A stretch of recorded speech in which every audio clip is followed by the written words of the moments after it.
Welcome to the PROUST Questionnaire. 35 questions giving us insight into what makes creative people tick.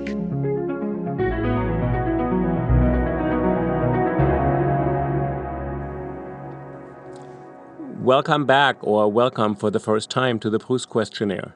Today, Caroline and I speak with Miranda Penn Turin, who's a freelance photographer, a visionary photographer whose photographs are just epic. She strives for the epic. That's what she's interested in.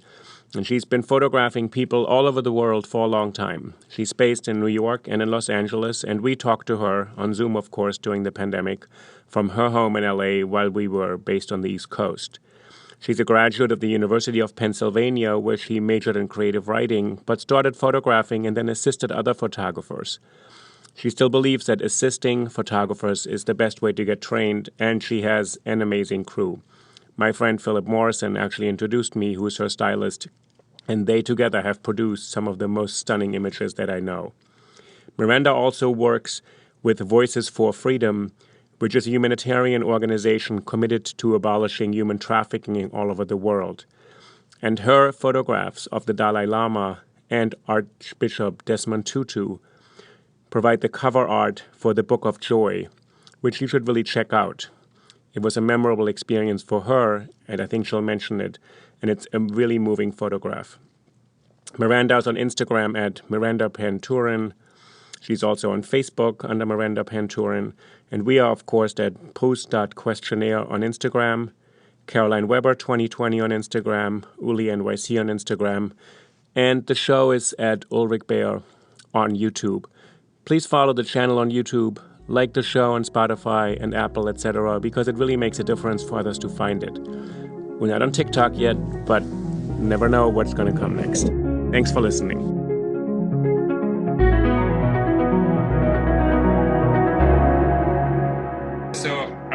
Miranda Penn Turin, we're so happy to get you joining us from Los Angeles on Zoom today. First of all, welcome to our show. It's my pleasure. And I just wanted to say, I met you through a mutual friend, Philip Morrison, who's your muse, as you say. And what I just said, I wanted our listeners to hear this, who can also find you, of course, on Instagram and find your website, that your work is it's in one image, there's like a narrative going on. It's dramatic, it's passionate. You're sort of able to condense into one image an entire story. So I love looking at the pictures. And the other reason why we wanted to have you on the show is because I know you've been active in Voices for Freedom in a kind of anti-slavery charity. So we really love people who are creative and pursue their passion and also want to change the world. That's kind of the point of this whole show. So that's amazing. So I think we'll have Caroline start us, and then let's just jump into this conversation that PROUST popularized 100 years ago. Fantastic. Wonderful. Okay. Question number one, what is your idea of perfect happiness? Honestly, for me, it's what I do. I love what I do, and getting to do what I do every day, that's my idea of perfect happiness. So I'm grateful, I'm blessed, having blundered into the decisions I made. I'm very, very happy with them. And I've seen you once on set, and it was like being on a movie set, and then we were just photographing, I think, an editorial, and it was just so much energy from everybody, your whole team, which I really love, this atmosphere that everybody is working towards something, and it only becomes a vision if everybody's pulling it together, so that you can feel that. And that's essential. The people that you have around you, you choose people, what we're doing is not rocket science. Nobody's dying. So you can make choices based on, people's, not just people's skills, but people's kindness and cooperation. And all of those things are essential. Enthusiasm. You don't want to have somebody with a big attitude on your set. So if everybody's there, thrilled to be there and excited about what we're creating, that's perfect. Miranda, what's your greatest fear? Honestly, for me, going blind. I couldn't go on. Yeah. And all honor and power to the people, to the blind people in the world who have, just don't even, it just rolls off their back. Good for them. That's amazing. Yeah. But I don't think I could do it because vision is so important to me. Of course. What is the trait you most deplore in yourself? Honestly, I think I'm very hard on myself. So I think that, probably, yeah. I charm other people's lives. So that doing that, telling myself beautiful stories about other people's lives gets a little boring. Oh, okay. That sounded like such a non-deplorable quality to me, but maybe if you're just the one doing it all the time, it's a different feeling. But the charming other people's lives, does that influence the way you work, what you do in any way? Does that come into play or not even? Not really. No, it's just, I think we're basically we're all on the same level. And, when you put somebody up on a pedestal, it just shifts the balance of everything. I see. It doesn't really serve any purpose. So it's just a little, internal thing that I do. Sure. Yeah. What trait do you most deplore in other people? Well, right off the bat, I would say loud eating, but actually cruelty. I'd say the worst is the cruelty that we do to each other on every level. I think that's the worst thing of all. Which living person do you most admire? There are a lot, but of people I've met, I'd have to say Desmond Tutu. He is just an unbelievable, not just a survivor of, what he went through during apartheid and the things that he saw and experienced himself and the losses that he experienced, and yet his philosophy is forgiveness. So, I just have to really, I so admire him. I just think he's, incredible. In what context were you able to meet him? Well, I went to India 5 years ago to photograph the cover for the Book of Joy, which was a 5-day conversation between him and the Dalai Lama. And they're best friends. And just the way they adore each other and the way they relate to each other is so infectious and just engaging. And they're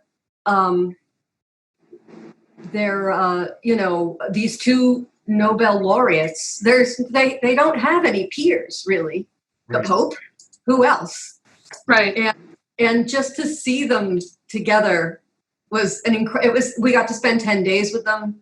Wow. And just, as this long extended period ended, the Dalai Lama made sure that everyone had lunch with them in his private dining room. So we all got to have lunch with Desmond Tutu and the Dalai Lama, like 12 of us at a time. So it was this really miraculous experience.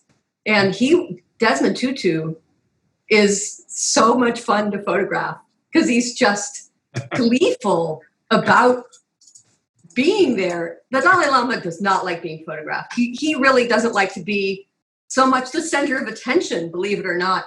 Anytime he was on the little set that I built there, he would do like 2 minutes by himself at the most, and then he'd drag people in because he knows that everybody wants to have their picture taken with him.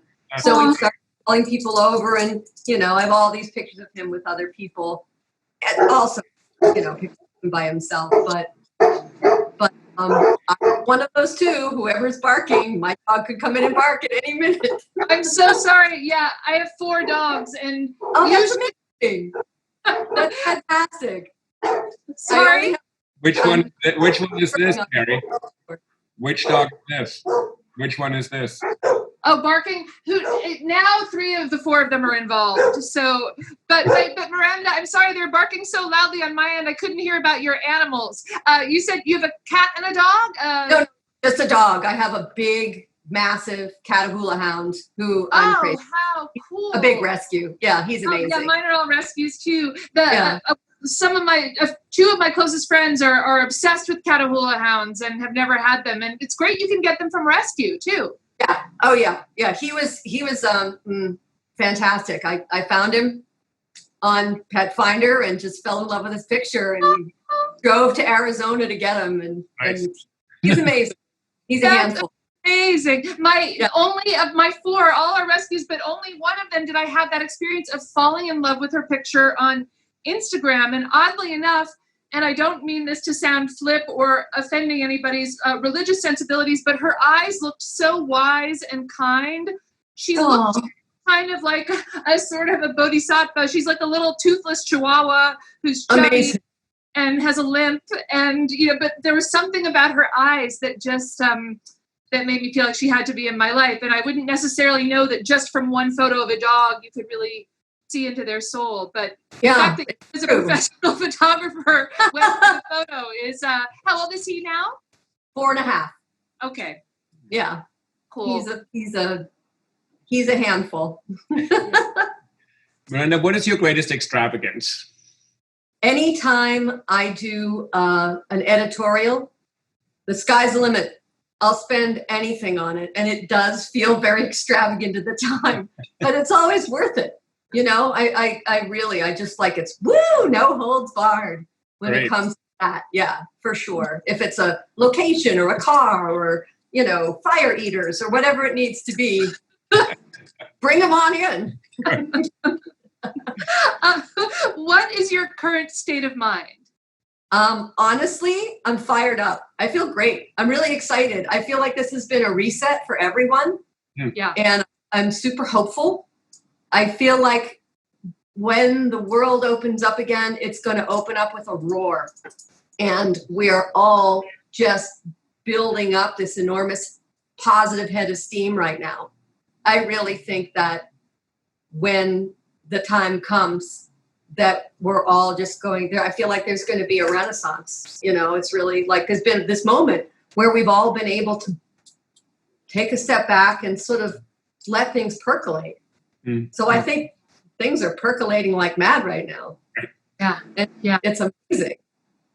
Oh, that's wonderful to hear. I think if I get discouraged anytime in the next few weeks or months, I'm going to have to listen to this part of our interview again to remind myself of the hope and the possibility that will represent. All right. On a different note, what do you consider the most overrated virtue? I think that honestly, and I'm all for respecting people 100%. So please don't take this the wrong way. But I think that the policing of language has gone a little overboard. And I think that if people have a preference towards the way they want to be addressed, that sharing that is 100%, give it to me. And that's what I'll do. But throwing a net over the planet and saying, now everyone needs to, I'm not saying this correctly. I just think it's really important case by case to be respectful of people, but to also be respectful of everyone's right to express themselves. Mm-hmm. Mm-hmm. Yeah.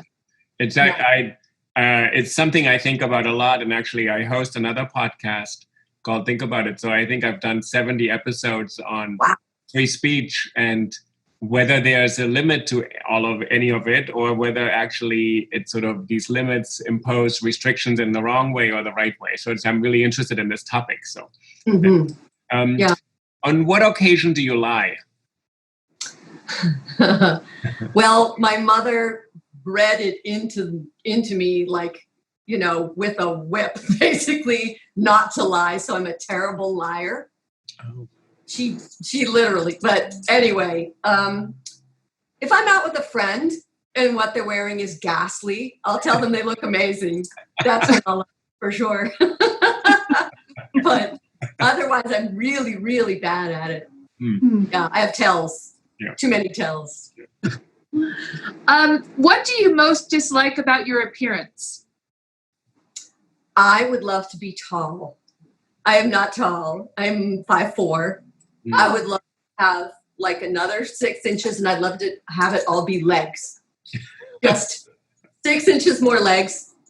That'd be good. You know, I practice really, really badly Shaolin Kung Fu. I'm very, very bad at it. That's the point of doing it. But my Shifu is the tallest person I know, but he is physically not that tall. But he said it is how tall you are on the inside. That's beautiful. He has that kind of confidence that he walks into a room and you think, wow. And he's not, in terms of measurement, he's not that tall, but you think, wow, I've never met anybody that great. So amazing. There may be a help. Yeah. Maybe Kung Fu is my next thing. Which living person do you most despise? I think everybody has the same answer to that right now, right? Has about 3 possible answers. We've heard a lot. Yes, it's our president. Yeah, absolutely. We've gotten that quite a bit. Yeah. His destructive influences have been, insane, and I'm just, crossing everything for November. Yes. Yeah. All right. These next 2 questions are gendered because the questionnaire is almost 150 years old. So just specifying that ahead of time. What is the quality you most like in a man? Right now, the grown-up answer is kindness. I think that being kind, if we're talking about a partner, kindness. Yeah. Mm-hmm. Yeah. For sure. If it's, yeah. And what is the quality you most like in a woman? Empathy. It's very close to kindness, but it's really, understanding. Mm-hmm. Mm-hmm. Mm-hmm. Yeah, an empathetic soul. Which words or phrases do you most overuse? Brilliant. I don't think everything can be brilliant, and yet it's out of my mouth all the time. So that's really.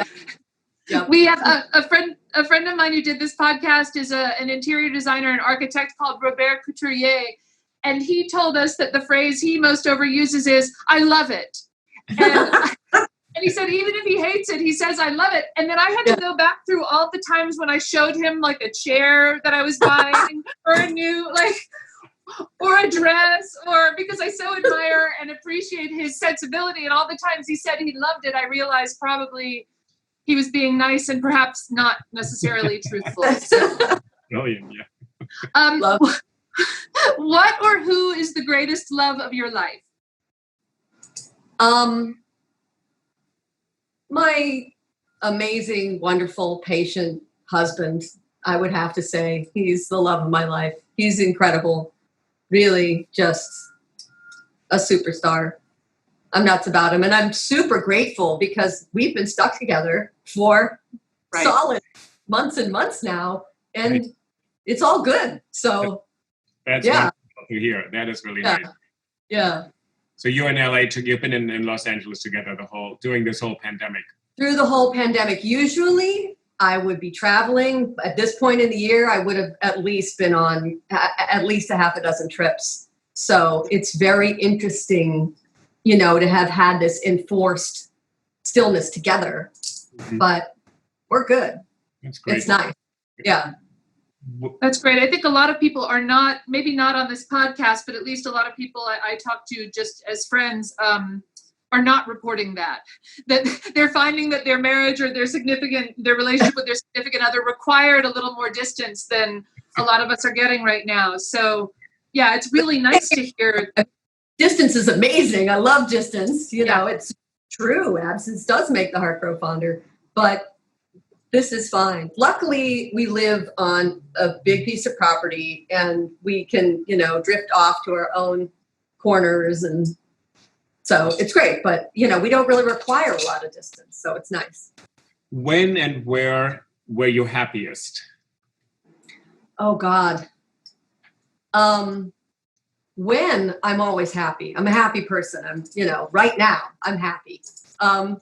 Where, I've loved so many places, so, it's very hard to pinpoint where I was happiest, because I've been, happy New Orleans and Reykjavik and Kigali and, I mean, so many opportunities to really, when you do what you love, it's good wherever you are.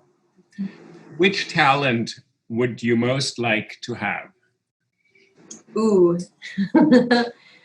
I would love to be a wonderful horsewoman. I'd love to be able to just get on any horse and ride like a maniac and jump fences and like they do in the movies. I've never gotten beyond a canter, but if I could, I would love to be able to do that. Can you ride out where you are? You are in LA, can you ride?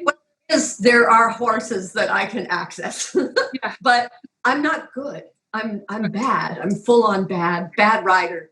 So I never really get to do the thing that I'm imagining that I, want to do if I were ever on a horse, like that, you become one with the animal and like Russell Crowe, you're riding off across the moors. That I've never had that experience. Someday, maybe. Someday. Yeah. I'm sorry. If you could change one thing about yourself, what would it be? I don't know. I don't know. I don't have an answer for that one. I can Maybe it's the previous answer to ride horses, like a professional. There's a talent you can acquire, right? Yeah. What do you consider great? What do you consider your greatest achievement? I think doing what I do, and persevering and keeping on doing it in a industry that's very male balanced and doing it successfully for over 30 years. It's that's my dog. Yay! He's loud. He's proud too. Yeah, he's got a great big voice. Yeah. I want to shush. I just would like to continue to do what I do and die like Abaddon with a camera in my hand. That'd be fantastic. He died with a camera in his hand?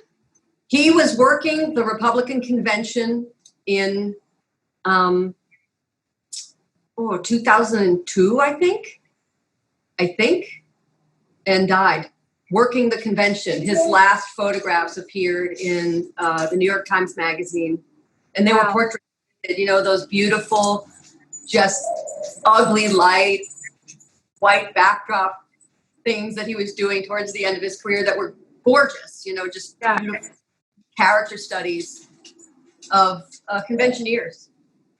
Huh. But I like that you said that, actually, because in photography, I mean, of course, they're great women photographers, sort of going back all the way to the history, but it's still strangely a male profession and field. And you've been doing it so successfully and put your vision in there and have brought so many people on your teams along.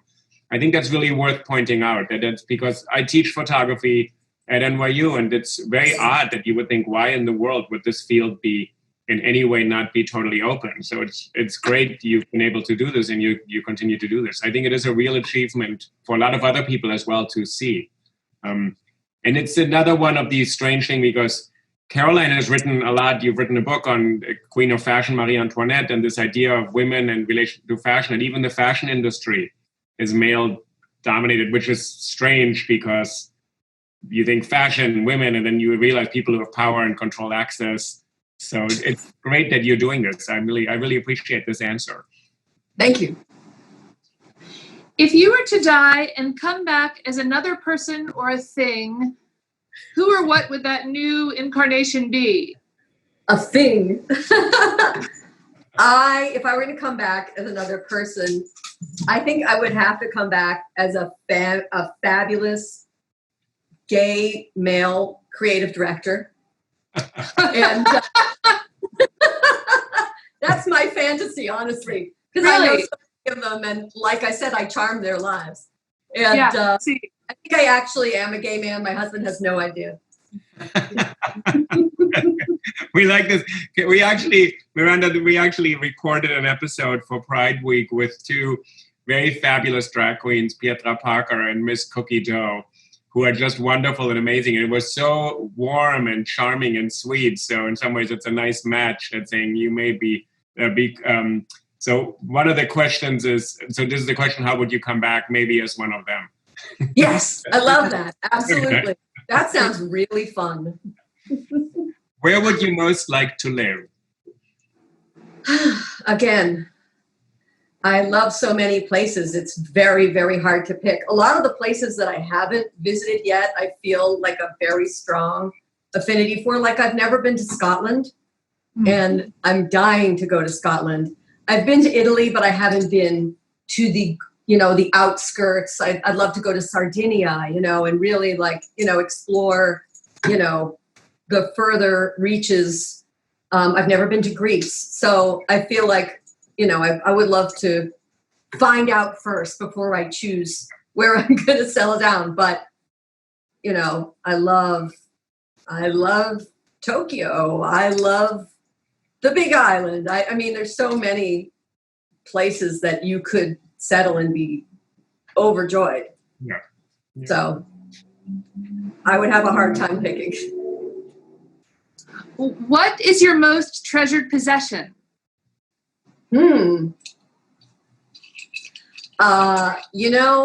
My mother was a terrible, terrible photographer. And she would put her thumb over the lens or cut people off right here. And she made, throughout my life, all of these photo albums of those pictures. So I have probably 20 photo albums of my mom's photos of the family, which are just laughably horrible. Those are my most prized possessions. Aw.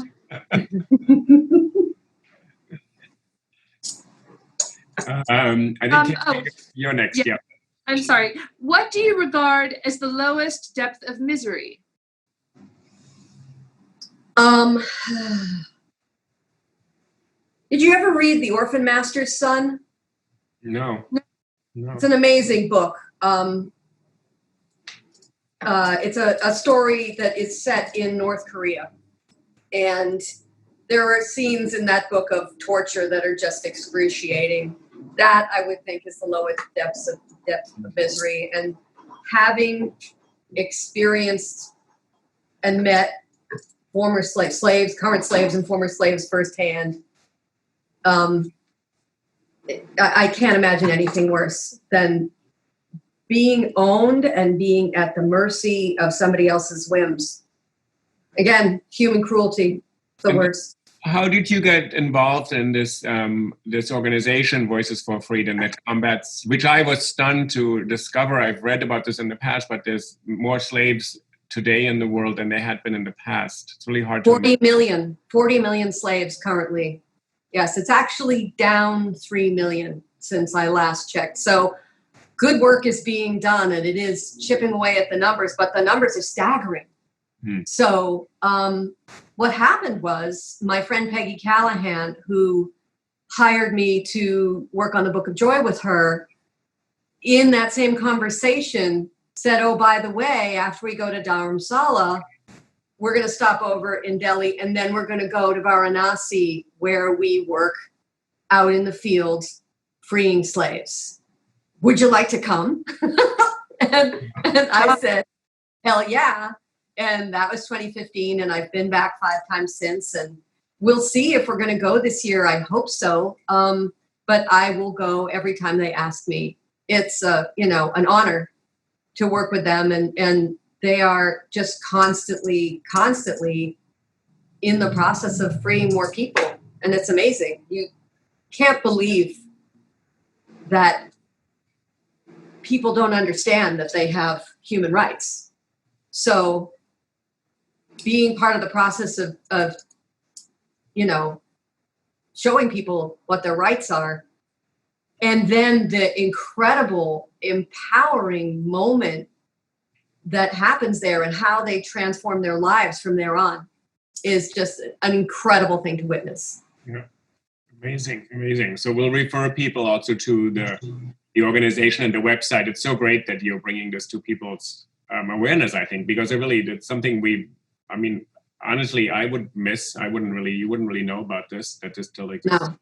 No, when we think of slavery here in the United States, we think of the Civil War, right, and our own shameful history. But there is slavery happening right now here in the United States. There are slaves. So you just have to be really, aware and open to the truth. Mm-hmm. And, it takes a lot of vigilance, but there are a lot of organizations now combating slavery all over the world. So we're one of them. Miranda, what's your favorite occupation? My favorite occupation? Like if I were to be something besides a photographer? Yeah, probably. Yeah. Well, you may choose a photographer again, but there's something else. Well, I do love shooting, but if I were going to be anything else other than a photographer director, I think I'd want to be a pastry chef. I am a ferocious baker. I'll have to bake for you. Wow, really? Yeah. That's amazing. Yeah.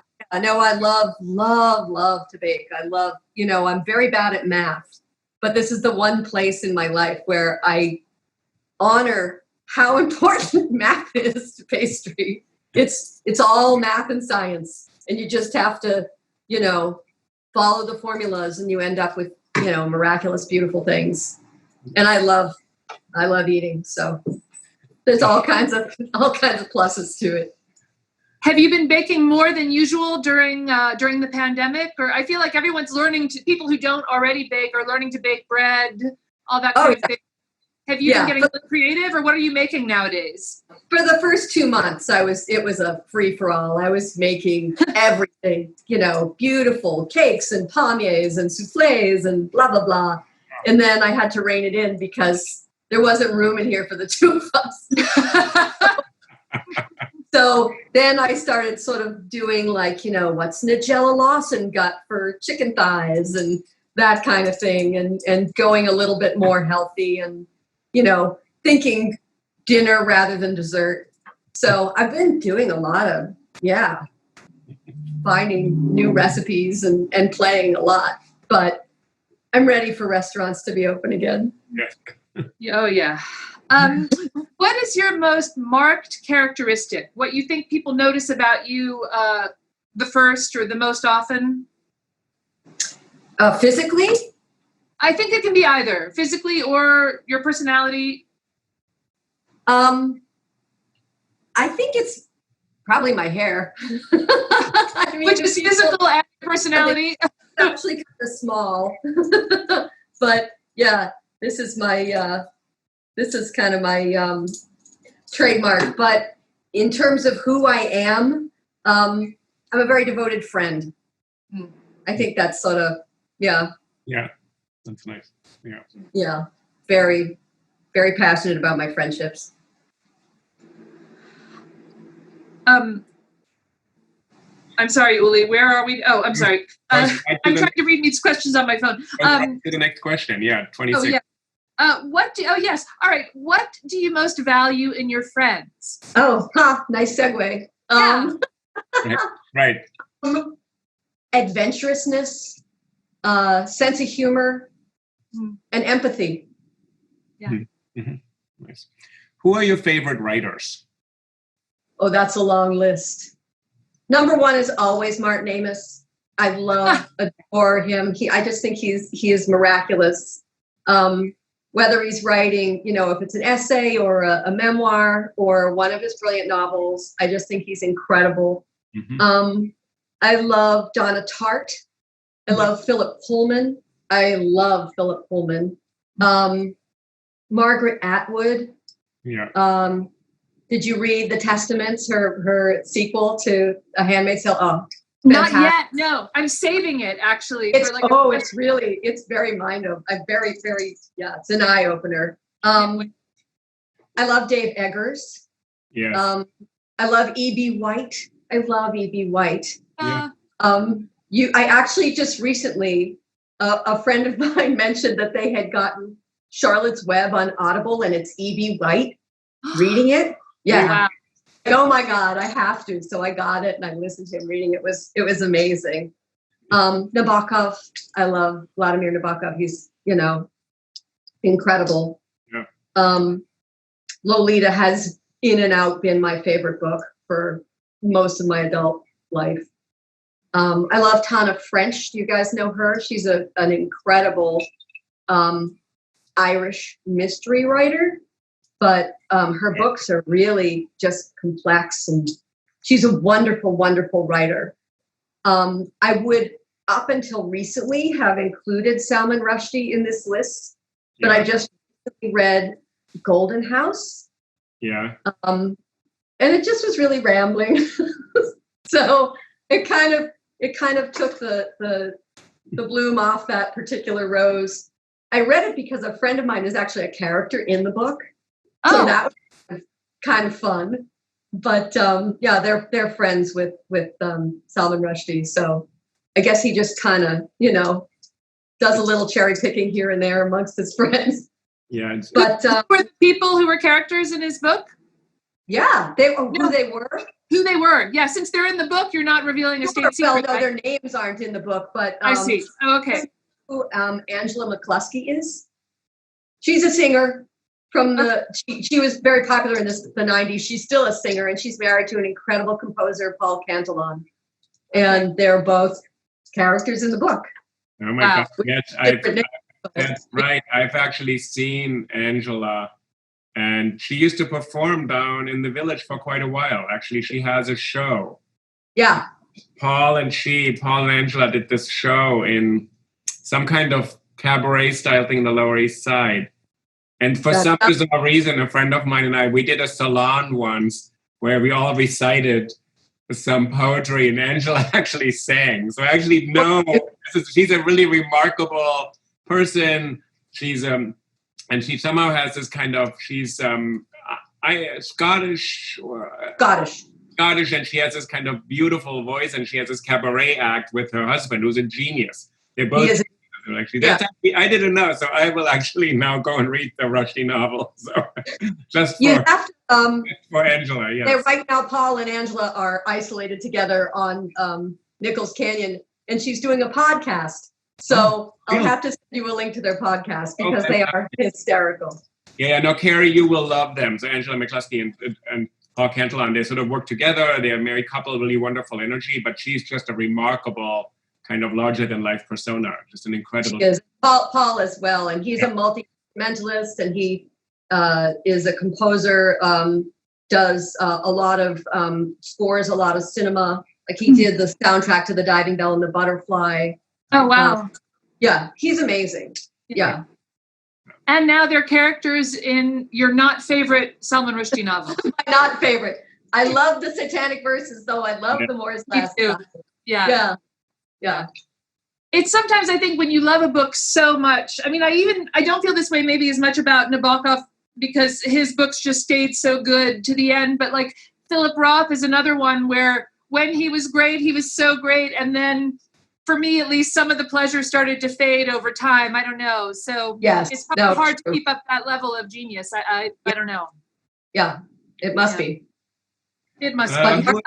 Martin Amis seems to be doing it. Yeah, he does. Oh, God. Did you read The Zone of Interest? Yes. Oh, my God, that book.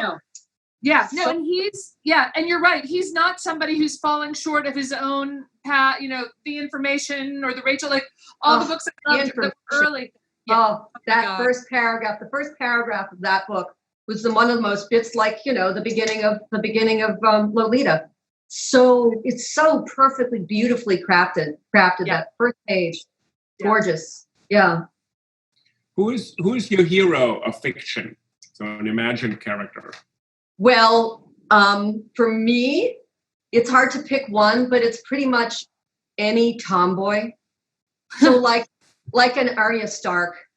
That's my hero, you know. So the little girl who's like swinging from the vines through the trees, that girl, you know, Rima the Bird Girl, or Arya, or, you know, whatever girl is out there, the Lucy in C.S. Lewis, you know, the one who's adventuring. Yeah. When you first said Lucy, I was thinking of Charlie Brown. And I was trying to remember, she used to hold the football for him, but I couldn't remember her other tomboyish characteristics. But Lucy in it's the Pevensies, right? Yeah.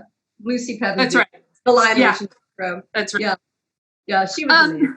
She was that book also was amazing. You know, I love George R.R. Martin. Whether or not we're ever going to see the end of this story, who knows? But I love that character, Arya. I think she's, you know, everybody loves her. She's amazing. Yeah. Brienne. The girls. Brienne, Brienne, I think I even like a little better somehow. She's amazing. Yeah. Her sense of honor. Yeah. Oh, what did you say? Her sense of honor, Brienne's sense of honor. Yeah. Exactly. That kind of commitment, unwavering commitment. Yeah. Really beautiful. And to be a woman embodying such a stereotypically male set of virtues, you know, that kind of knightly honor that she could embody. To me, that was just one of the things that was so genius about Game of Thrones, was giving her that quality. Which historical figure do you most identify with? I have a hard time with that one because, you know, there are so many. I'm going to give this one a pass, honestly.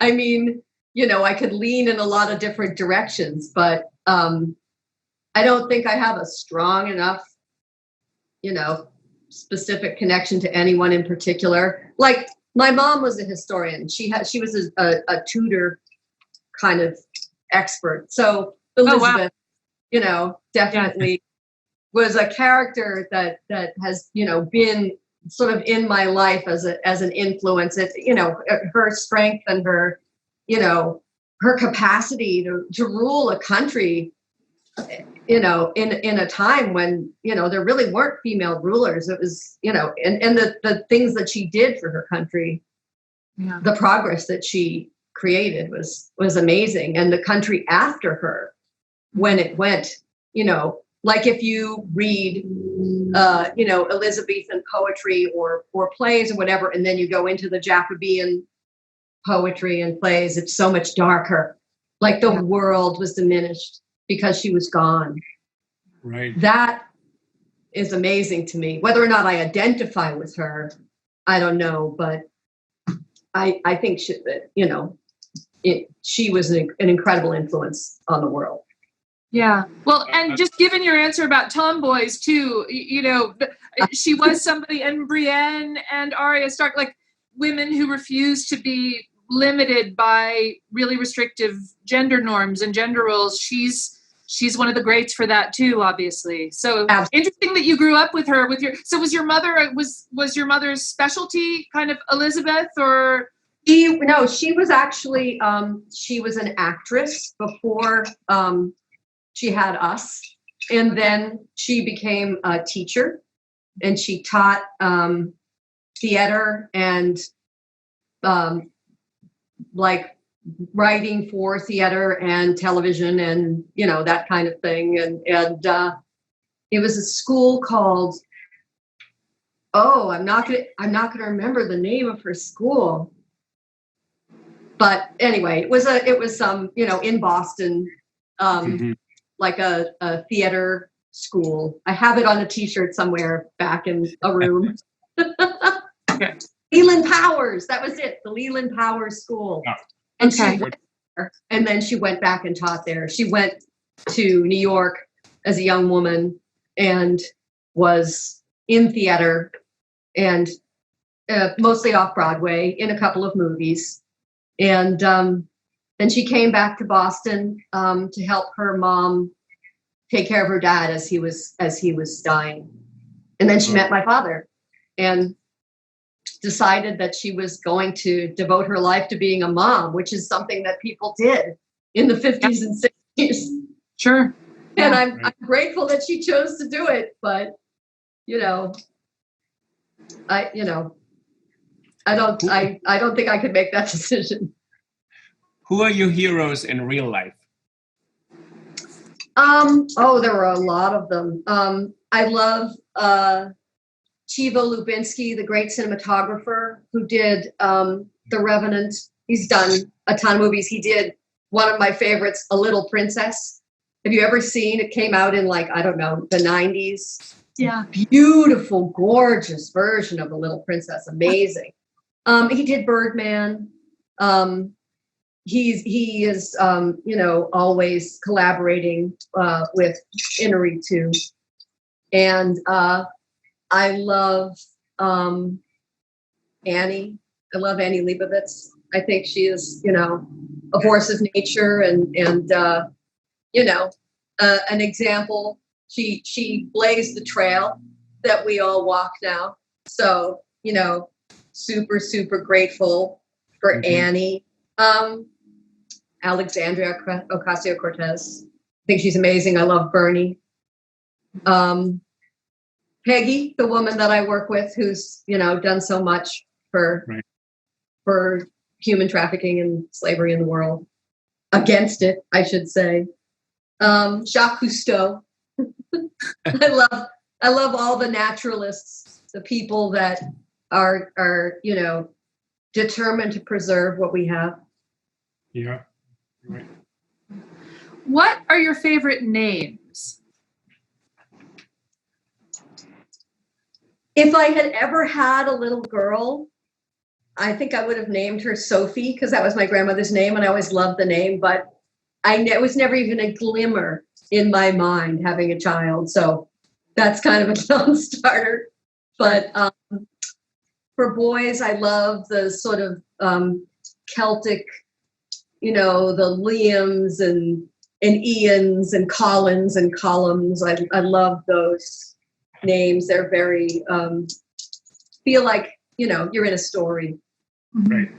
Yes, that's right. What is it that you most dislike?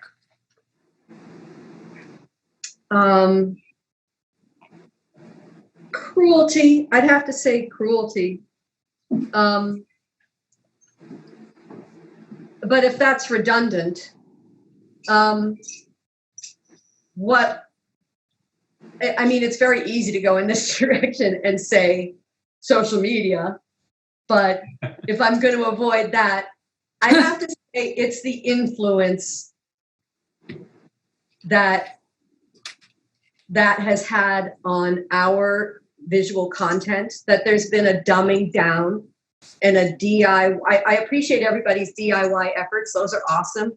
But it's resulted in this override of skill and talent and quality. And that's, if I'm going to go, high road, man's cruelty to man, low road, our this aesthetic moment, which is not pretty. Those are my two pillars. I wonder whether, not to be too philosophical, there's a connection in the kind of simplification and the dearth of imagination, that sort of, if images become reduced to cliches, if people just reproduce something that they don't imagine for themselves, but they actually just reproduce something that plays well, that has something to do with the reduction of humanity, of life, to just cliches and people seeing only stereotypes. So the idea, I think, Carrie, you know this better, but I think Baudelaire had this huge obsession with cliche and this kind of idea of a preformed image. That This is actually, that prevents you from thinking, because you think you're thinking, but you're actually just inhabiting forms. And sort of, in some ways, I think there's a connection between cruelty, or this failure to see life as lived, and what you're saying, this stupidity of just repeating cliches, which I think, and in French, I think the original idea of cliche is like a stencil or something like that, right? Like an image that has been reproduced. Right. Yeah, and a snapshot also is still called a cliche. Yeah, Proust had that same antipathy. And, in his case, he repeatedly pointed out that a cliche is just a failure of the imagination. So I think that that's also, that a lack of empathy is also, which is, one of the facets or complements within cruelty, that kind of failure of the empathic imagination that we see in the kind of, cruelty of political leaders around the world and other people who abuse their power. And that same failure of imagination maybe in these kind of, as you say, dumbed down images that just keep getting recycled over and over with no craft, no thought, no individual spark. I don't know. No, I think that's very, very much to the point. Yeah. That there, I feel like it hasn't been. I'm hoping anyway. Like there was a moment around 2005 when everything went digital. Film was no longer, the only medium that we had, and nobody knew what to do with it. So for about a year and a half, everything was very ugly. And it was just like magazine covers, everything just looked like shit for like a year and a half. And then people suddenly figured out, like Paolo Roversi went, oh, okay, so if I change my lighting this way and maybe, do this with a digital file, it will look like my work. And then everything just kind of jump started again. But I feel like this is that moment all over again, where everybody has gone down to this tiny, like 1 inch by 1 inch image. And that's what you have to represent art. It's incredible. I mean, the things that I grew up with anyway, like album art, is gone. There are these things that were once iconic that are now whoosh, off the table. They don't exist anymore. Because of this, amazing new world of digital content that is bringing us so much, but also taking, our analog, the beauty of our analog content. So, it's the scales. Hopefully, though, this little moment of ugliness is going to pass. Yeah, well, and I'm encouraged by you reminding us that we've seen something similar to this just 15 years ago and we came through it. So yeah. In that sense, there's, once again, you're giving us some cause for hope. What is your greatest regret? So in the 80s, every photographer went to Milan and got their tears. Everybody went to the major magazines, and it just was like a beautiful, magical route at the time where you went, you got your tears, and you came back to the US with this beautiful portfolio. We had physical portfolios back then with actual magazine tears in them. And it was just a ritual. Everybody did it, and I didn't do it. I stayed in New York and continued to work.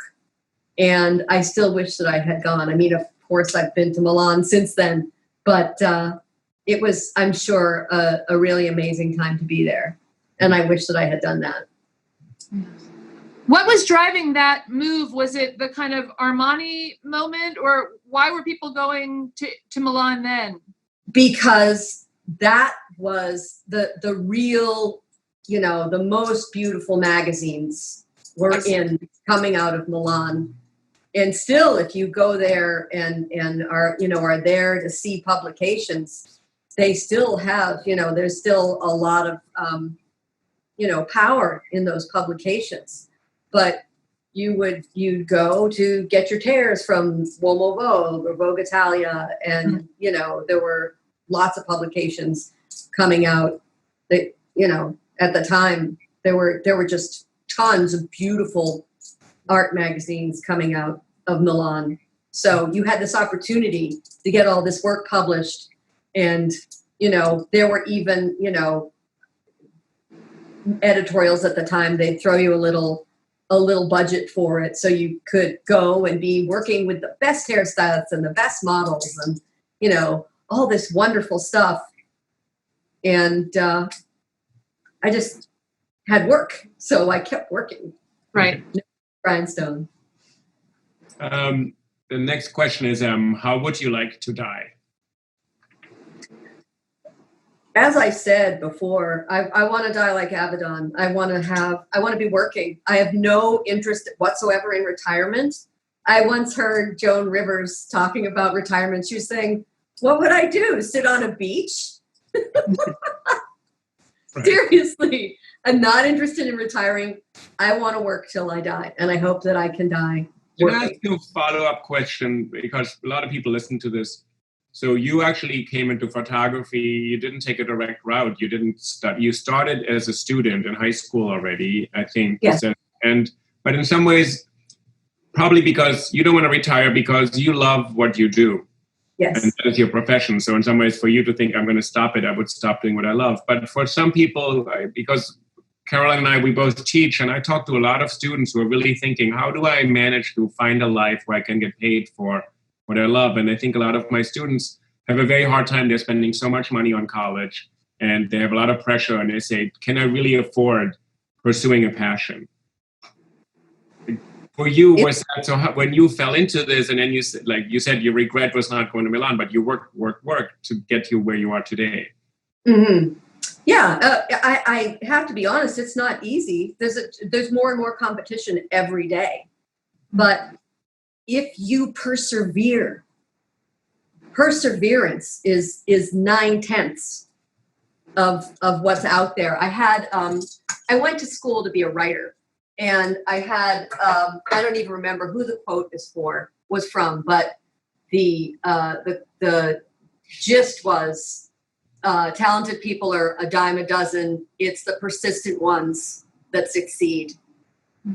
And you just have to keep on keeping on, keep on doing what you do and believing in yourself and following your vision. And if you have to find a way to finance that here and there, there's all kinds of ways for photographers to make money. Mm-hmm. As long as you have your camera in your hand, it's honorable. As long as you're not hurting anybody else with it, it's honorable. Right. Yeah. So, I mean, just have to make that one little qualification. Right. But yeah, I say, follow your heart, you know, do what you love. Mm-hmm. Mm-hmm. And I have, of course, in my career thought, oh God, if I'd only been a baker. But but I always come back to this. I always come back to one, and I'm always happy that I did. Yeah. I've never strayed far, and I've never strayed like literally out the doorstep past this house.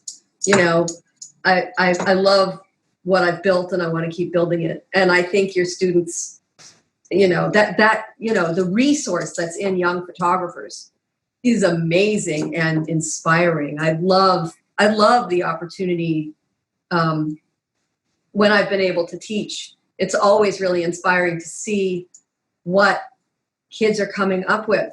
I have a friend who teaches at the Art Center College of Design, and I'll go in and talk with their kids like once a semester, and just the opportunity to have those conversations and see the work they're doing is really, really exciting.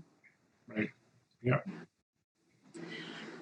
This is the last official question on the questionnaire. Okay. And it is, what is your motto? Oh, it's easy. It's from Lillian Hellman. And Lillian Hellman said, all artists feel like con artists. Only the hacks are sure of themselves. Oh, that's fantastic. Isn't that amazing? Let me hear it again. Wait, I have to think about this. You want me to say it? Yes. Yeah. I'm thinking about it.